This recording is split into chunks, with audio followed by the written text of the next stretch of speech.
Tentunya petugas lapas juga mempunyai argumentasi tersendiri dalam mengungkapkan satu pokok permasalahan tentang terjadinya suatu peristiwa itu.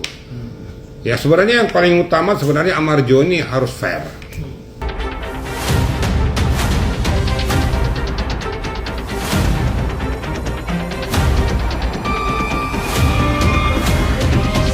Baik, terima kasih. Assalamualaikum warahmatullahi wabarakatuh. Selamat siang dan salam sejahtera untuk kita semua. Sebelum Amarjo ini datang ke sidang pengadilan secara offline, saya sudah berkali-kali mengatakan bahwa untuk terangnya suatu peristiwa, kalau kita lakukan secara online itu tidak akan bisa secara maksimal dan sempurna untuk kita petik hasil daripada pokok permasalahan yang sedang berjalan sekarang ini. Nah untuk itu saya teriak tentang masalah itu. Nah, tolong semua itu supaya berjalan sesuai dengan akidah hukum. Nah faktanya ya dihadirkan juga dan berkali-kali sudah sampaikan bahwa namanya perintah hakim setara dengan perintah undang-undang. Harus kita tahu dulu. Nah, ternyata kemarin Amarjo ini hadir, diminta keterangannya beserta dengan petugas lapas juga, ya, untuk mendudukkan posisi, porsi dan komposisinya, kan itu. Nah, akhirnya terjadilah dialog diskusi antar pihak dan petugas lapas. Ya, kalaupun lihat petugas lapas mengatakan ada hal yang berbeda menurut pengamatan JPU itu kan masih analisis. Tentunya petugas lapas juga mempunyai argumentasi tersendiri dalam mengungkapkan satu pokok permasalahan tentang terjadinya suatu peristiwa itu. Ya sebenarnya yang paling utama sebenarnya Amarjo ini harus fair. Kalau dia pengen tuntas pokok permasalahan, kau harus buka selebar-lebarnya di Pandora ini. Ya. Bagaimana itu barang datang ke lapas? Siapa yang antarkan tuh barang? Fasilitatornya siapa, pemasoknya siapa, biar jelas pokok permasalahan, biar terbuka semuanya. Kalau memang ada keterlibatan daripada anggota lapas, buka saja. Jadi nggak ada yang ditutup-tutupi. Nah jangan kehadiran Amarjo ini hanya untuk menyelamatkan diri sendiri. Ya biasalah kan gitu kan. Dia menutupi Pandora yang berkaitan dengan dia, tapi dia tidak pernah membuka hal-hal yang berkaitan dengan dia terhadap orang lain, siapapun itu. Nah, kalau saya katakan tadi bahwa tidak akan mungkin terbang dari langit, datang tuh barang sampai ke lapas, pasti ada yang membawa. Saya pernah ngomong dulu tuh bahwa saya sudah masuk ke sana itu, dan dia tahu loh saya seorang jenderal, tapi saya diperiksa loh. KTP saya diminta, hanya sungkan aja pakai inframerah sama saya itu. Tapi kalau seandainya pun itu dilakukan, saya harus taat hukum. Saya akan siap, karena memang itu adalah tugas dan tanggung jawabnya. Nah sekarang kok tiba-tiba kok terbang sampai ke posisi itu, dipergunakan oleh orang-orang itu.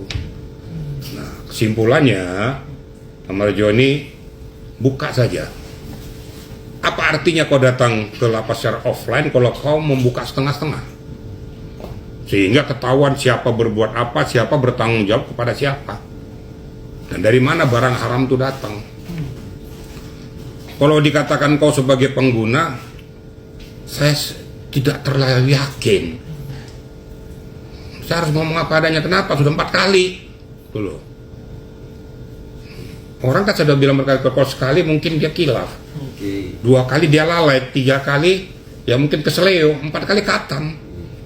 Tapi kan begini Pak, pertanyaannya kemarin kan saksi dari penyidik lapas atau yang menangkap terjadinya Amarjo ini menghubungi ada barang di lapasnya, penjaranya dia.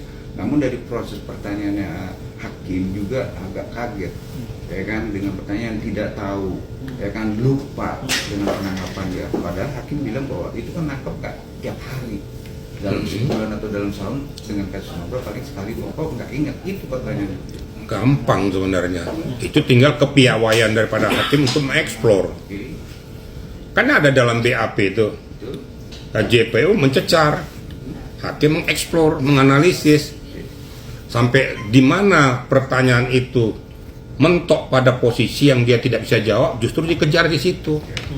Sama waktu kita penyidikan dia sudah tidak bisa menjawab lagi di pojok ring, justru di pojok ring itu kita hajar lagi sehingga terbuka Pandora. Ini kan tergantung kepada siapa investigationnya. Ya kalau seandainya bentuk di situ saya lupa dan saya selesai cukup sampai di situ, yang berarti tidak tuntas pokok permasalahan. Ya kalau mau dikejar, kejar. Kenapa sampai lupa? Impossible, peristiwa itu sudah terjadi. Masa kamu lupa pada saat kapan dan bagaimana? Intinya itu kenapa barang itu sampai di situ? Kamu nggak tahu jam berapa, waktunya berapa? Tahu atau pura-pura tidak tahu? Nah, itu.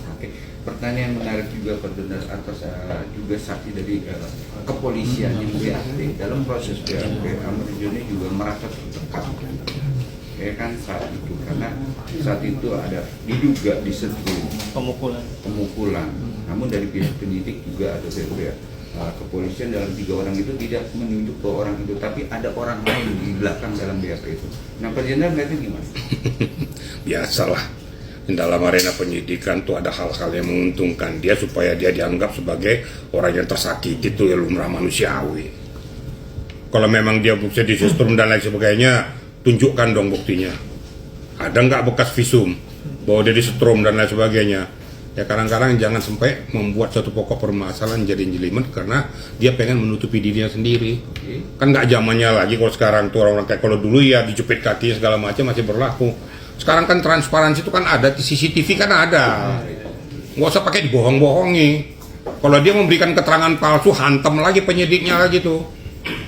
Kan ketahuan di CCTV itu nggak bisa dirubah. Pada saat pemeriksaan rekaman berjalan, CCTV jalan. Jadi jangan memutarbalikkan fakta. Saya bukan membela pihak kepolisian, mentang-mentang saya ini adalah seorang penyidik, tapi tolong memberikan keterangan tuh yang masuk di akal gitu loh. Disetrum kan ketahuan di setrumnya tuh. Pasti ketahuan dong. Nah, jadi hati-hati juga dalam memberikan keterangan. Jangan gara-gara membela diri terus kau buat sokok permasalahan supaya orang empati terhadap dirimu. Yang saya gimana? Tapi dalam kesaksian itu kan ada 6 tersangka atau terdakwa. Sama apa yang terjadi dalam BAP. Namanya tersangka itu pasti mereka bisa saja bersekutu, bersekongkol mengatakan nanti kita disetrum karena mereka kan satu paket. Kan gitu, kan satu paket tuh. Ayo bilang aja kita digebukin kita, bilang itu gini kan bisa aja. Tapi itu pun perlu pendalaman. Saya juga tidak mau terlalu membela kalau memang betul-betul itu terjadi. Saya anggap itu juga tidak bagus dan tidak baik dan dilarang oleh undang-undang. Jadi itu harus diadakan penelitian. Makanya diminta rekaman CCTV itu. Itu paling utama. Ngomong kosong, rekaman CCTV itu akan terlihat dari sini di alat layar monitor daripada kanitnya apanya kelihatan itu. Itu nggak bisa dibohongi, itu kan jejak digital tuh. Bisa dibuka aja, umpamanya dihapus tuh, diambil aja tuh. Kalau memang kita buktikan, pasti akan kebuka lagi, di recalling lagi dia. Nah, jadi itu nggak bisa dibohongi itu. Makanya lakukan aja tindakan-tindakan itu kalau memang betul itu terjadi. Tapi kalau dia memutarbalikkan fakta, memberikan sanksi yang lebih berat dengan penerapan pasal baru. Bicara pasal, tapi kan dari JPU juga sudah menjelaskan bahwa di dalam BAP perkara yang sudah dijabarkan bahwa terindikasi malah si Ahmad Joni itu dapat fee hasil penjualan itu 100 gram dengan berat narkoba itu 10 gram. Nah itu gimana melihat itu juga? Dapat fee. Iya. Ya berarti salah satu pengedar dong. Berarti dari hasil penjualan dia juga menerima keuntungan dari penjualan barang haram ini. Sama juga bohong dong. Nah, tapi itu kan keterangannya berdasarkan dakwaan JPU kan gitu. Nah, dakwaan JPU itu kan akan dibuktikan bahwa fee yang didapatkan itu berdasarkan keterangan saksi-saksi yang lain. Ya, bersesuaian nggak keterangan saksi ini dengan apa yang terjadi? Nah, itu perlu pendalaman. Makanya saya bilang diperlukan kepiawaian daripada JPU menggali itu. Makanya muncullah dakwaan-dakwaan itu. Dan dakwaan daripada JPU juga nggak sembarangan. Pasti akan diminta klarifikasinya kepada penyidik. Baru dia munculkan dakwaan. Ya biasa dalam arena persidangan kan namanya terdakwa itu kan berusaha untuk menghindarkan diri dari pokok permasalahan. Tinggal di dalam ajang pembuktian nanti akan kita lihat nanti ya. Nah, kita kan belum tahu juga eksepsi dari penyidik apa.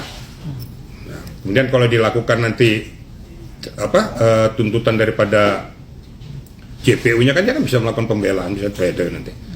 Tapi tentunya harus menghadirkan orang-orang yang mengerti, mengetahui